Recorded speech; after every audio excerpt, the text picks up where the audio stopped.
Welcome back to 10-Point Turns. In this video, I will be covering the highly requested topic, how to deploy. I'm going to cover general thoughts on the deployment phase, as well as some key concepts to know so you can deploy competitively. As always, like and subscribe, and make sure to let me know what you want to see next in the comments. Let's dive in. Games are decided in the deployment phase. It's a common sentiment in the competitive community that a lot of games will lean toward who wins the deployment phase, despite none of the game being played by that point. But how is that possible? How do you win deployment? Before we get to that concept, let's cover everything that happens in deployment first. To start your deployment phase, after determining who will deploy first and getting faction terrain down, you and your opponent will take turns using your deploy abilities, like deploy unit and deploy regiment, until you have both finished putting all of your units on the board or in reserve. With this season's rules, you will then select your honor guard, or honor guards if you have more regiments than your opponent. If you don't know what honor guards are, go check out that video on my channel after this one. So that's it. That's the deployment phase. So why is it so important? The importance in the deployment phase is found in what happens right after the deployment phase is finished. Did you deploy too far back? Well, now the opponent is going to make you go first, and you won't be able to get on any objectives on your turn. Too far forward? Now your opponent is taking first and running you over with 12 Vanguard. Both are bad options, although one will lead you to a slow and painstaking loss, while the other will at least end your suffering quickly. Obviously, you don't want either of these things to happen. That's why you clicked on this video in the first place. The deployment phase is incredibly nuanced, and can really set you out on the right foot, or really put you behind. So let's get into some specific concepts on how to improve your deployment phase. First, let's talk about threat ranges.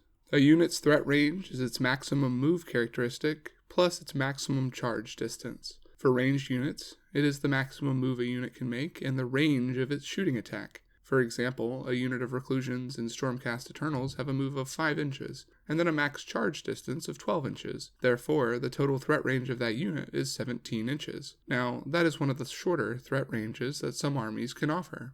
Think about all the rules that can modify a unit's threat range. For example, giving a unit run and charge extends their threat range by 6 inches.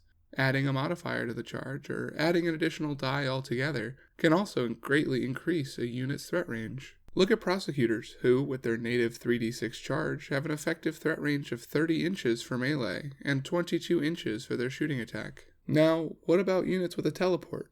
Or units in reserve?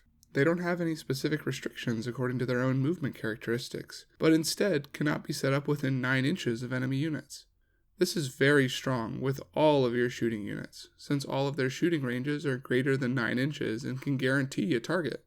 It is also strong with units that have a more consistent charge, either with flat bonuses, an additional die, or some other modifier, like Gavriel Sureheart's ability in Stormcast Eternals. You also need to keep an eye out for pre-game moves, or movement abilities that are used in the deployment phase. For example, Bastion Carthalos from Stormcast has an ability to let up to 3 infantry units make a move up to their movement characteristic in deployment.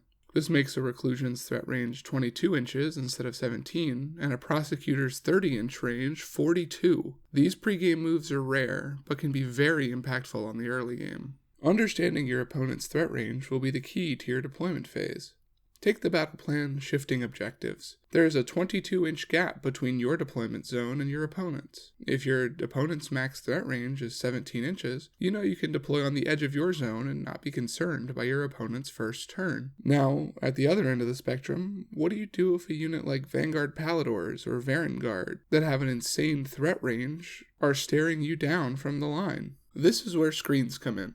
If you cannot deny the first turn charge, you have to threaten the counterpunch on your turn, ensuring that you screen far enough away from your valuable units, as well as taking advantage of impassable terrain, will protect the important parts of your army while also baiting your opponent in.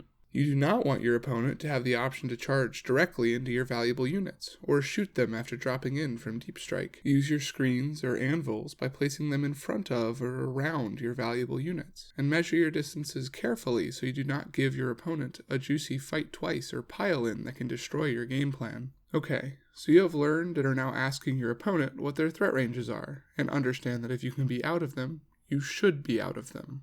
An important consideration here is not deploying too far back as to hinder your own movement. If you consider deploying out of an initial threat range, first ask if it is worth it to be that far back. Sometimes it is better to weather the turn 1 charge into your screens than to slowly waddle up the board and finally get to objectives on turn 3. Another important concept to consider in the deployment phase is the first turn tactic. If you are going first, or being made to go first, what tactic are you doing? Are you building your list with the ability to consistently complete a turn 1 tactic? Does your army make that more difficult? For example, it is much easier for order armies to complete Reclaim the Realms than it is for destruction armies to complete Time to Get Stuck In. So, what tactic works best for your army? Do you have some fast, flanking units you can consistently take the flanks with? Are you just quick and tanky enough to seize the center?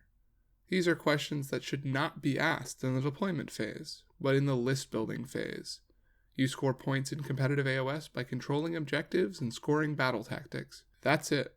No special points for destroying enemy units or even keeping yours alive, although doing those two things will definitely make it easy for you. I have found that of the universal battle tactics, you can reliably build towards the two I mentioned previously. If you have 2 quick, mobile units, you can deploy them to set up and early take the flanks. Prosecutors, Pterodons, or Fellbats are all good examples from armies that can spend a cheap amount of points on a versatile, tactic-scoring unit. Conversely, you can build to seize the center, which amplifies the game plan of a lot of foot slog armies, like Ironjaws or Nurgle. Okay, you've made it this far. You have now built your list with a tactic in mind, and have asked your opponent's threat ranges and have deployed accordingly. Let's cover the last major concept I have in the deployment phase, the underdog. One of the season rules for this GHB introduced the underdog. The underdog is a title given to the player with a lower point total at the start of the battle round, beginning from the second battle round onward. In addition to the battle plan dependent bonus, you also get an additional command point at the start of each battle round, which can be hugely influential in the outcome of a game. With the newest December battle scroll, if you are the underdog by 6 or more points, taking the double turn and still choosing a battle tactic is an option, which is huge for catching back up on board and in points. So how would you deploy for the underdog? If you go second, it is much easier to play for the underdog, since your opponent who went first has already scored a certain amount, and you can calculate to be just under that total. This again harks back to the list building step. Having less drops lets you determine the turn order in the first battle round. It is a huge aspect of the game, which is why you see a lot of competitive lists pushing to get as few drops as possible. Deploying for the underdog is simpler on some maps than others. Let's take Jaws of Galay for example. This is a map where being the underdog can be incredibly important because of the ability to remove objectives. So let's look at this sample. The defender in the blue terrain will be going second and wants to make sure that they are the underdog for the following round. To ensure this, they do not put any units on the home objective, despite being able to. The attacker, not aware, is now guaranteed 4 points, 2 for holding an objective and 2 for holding more than his opponent, even if he never steps on another objective. Let's look at how this can progress. The attacker's turn is now finished, scoring 10 points, 2 for holding an objective, 2 for holding a second, 2 for more objectives than your opponent, plus 4 points for seize the center. Now as the defender, we're going to take a new concept and put that to the test, all while deploying to be the underdog. One great thing about the battle tactic system in 4th edition is that you don't have to select a tactic at all. You can just decline to use the ability, leaving all of your tactics available for another turn. So, looking at this scenario, the defender can decline a tactic and then leave a unit to control their home objective, while going all in to eliminate their opponent's presence on the center objective. Now that the dust settled, the defender has scored 4 points total, receiving 2 points for an objective and another 2 points for a second objective, and that's it. The defender is behind on points, but you are set up with a 1 priority to take the double, still be able to select a tactic, remove an objective at the end of the turn, and have an extra command point for the whole battle round. That's an insane swing, giving you the 14-10 point lead, while also dominating on the board as well. All just from deploying for the underdog. Another important thing I should cover is deploying when your opponent has less regiments than you. You do not have to deploy your regiment in full, and can instead choose to deploy units individually from that regiment. Keep in mind that once you do this, you cannot use the deploy regiment ability for the rest of the units. The key strategy behind this is to give your opponent, who is already out-dropping you, as little information as possible on how your deployment will go. This is a simple trick to implement to further your skill in deployment. Understanding and then mastering the deployment phase is crucial to your development as a competitive player. Now, I could have taken this video to show you each and every battle plan and how you could deploy on them, but there are 12 battle plans and 27 different armies, not counting armies of renown like the Legion of the First Prince and Big Wa. Instead of covering how I would deploy with my specific style of lists that I enjoy, I want you to be able to apply the concepts I mentioned here to whatever army you play and what list in that army you enjoy. Deployment is definitely the most complex phase of the game. What I do, and what I recommend you do as well, is create a checklist for yourself at the beginning of each game. Whether it's a mental checklist or a physical one, it should include: have I asked my opponent's threat range? If I get to choose, who am I choosing to go first? If I don't get to choose, am I prepared to either go first or second? Am I deploying for a turn 1 tactic? Should I be playing for the underdog? Knowing to ask yourself these questions and being cognizant of how you are deploying is key to prepare yourself for the coming battle. Place your units with intention. If you aren't sure where you should put a unit, think about not only the questions I just mentioned, but also, what does that unit want to do? Does it need to be kept safe, either from shooting or charges? Do I need to screen for it, or use it as a screen? These additional questions should help you find a place for every unit you are bringing to the battle.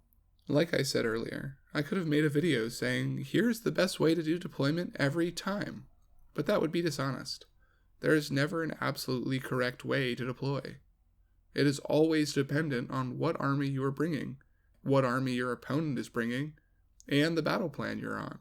I want to equip you with the tools to deploy in every situation, not just the examples I would give you here. As always, test and play and learn what works and what doesn't. The best way to get better at the deployment phase is to deploy. Thanks for watching. I hope you learned something in this video. Please make sure to like and subscribe, and let me know what you think of this video in the comments.